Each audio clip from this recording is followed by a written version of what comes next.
Gold trusted gold buyers. మీరు తాకట్టు పెట్టిన బంగారాన్ని విడిపించి ఈ రోజు ఉన్న మార్కెట్ ధరకు కొనబడును.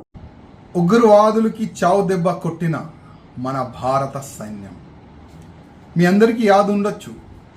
పహల్గాంలో చాలా వరకు మన హిందువులు అక్కడ తిరగనికి వెళ్ళినారు.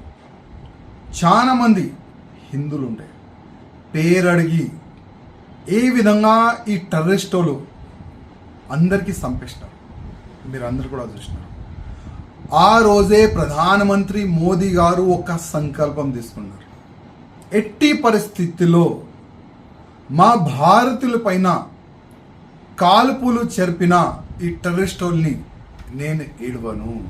ఒక సంకల్పం తీసుకోండి. ఇవాళ చాలా వరకు కొన్ని పొలిటికల్ లీడర్లు మోదీ గారు చెప్తారో ఏం చెయ్యరు.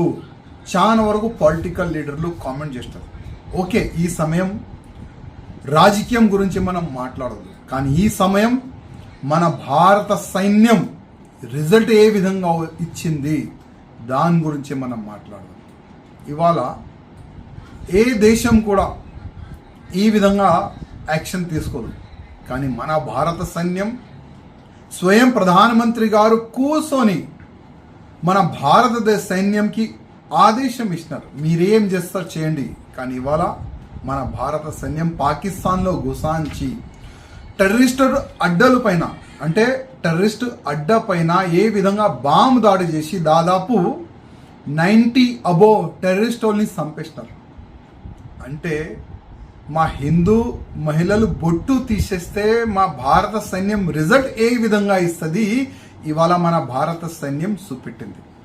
అదేవిధంగా పహల్గాంలో ఆ టెర్రరిస్టులు భర్తకి ఏ విధంగా చంపినారు మహిళల ముందు.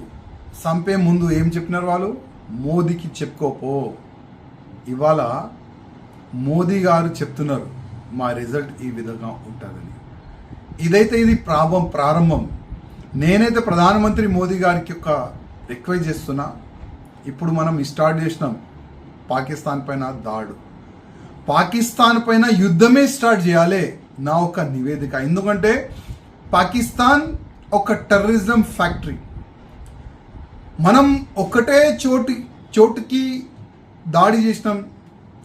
కొన్ని ఆతంకీయులు టెర్రరిస్టులు చనిపోయినారు, కానీ ఇవాళ ప్రతి ఒక్క పాకిస్తాన్ కోనలో టెర్రరిస్టులు తయారవుతున్నారు.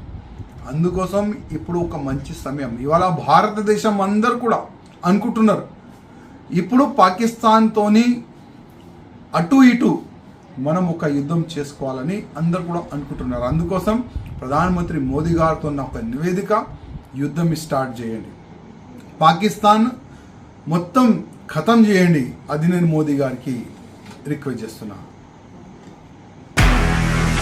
నిజంగా ప్రస్తుతం ఉన్నటువంటి సమాజం దేనికి ప్రయారిటీ ఇస్తుంది? ఆర్థిక సంబంధాల చుట్టూ మాత్రమే తిరుగుతుంది. మళ్ళీ ఎన్నికలంగానే చాలా విరక్తి కలుగుతున్నాం. మంచి అనిపిస్తుంది కదా, లేడీస్ కూడా ఛాలెంజింగ్ జాబ్స్ చేసినప్పుడు చాలా బాగుంటది. ట్రాఫిక్ అసిస్టెంట్స్ గా నియమించిన ట్రాన్స్జెండర్స్ అందరితో సాల్యూట్ చేయించుకుంటున్నారు. ఫుడ్ డెలివరీ ఇవ్వటానికి వెళ్ళినటువంటి డెలివరీ బాయ్ అనిల్ పై కళ్ళ ముందు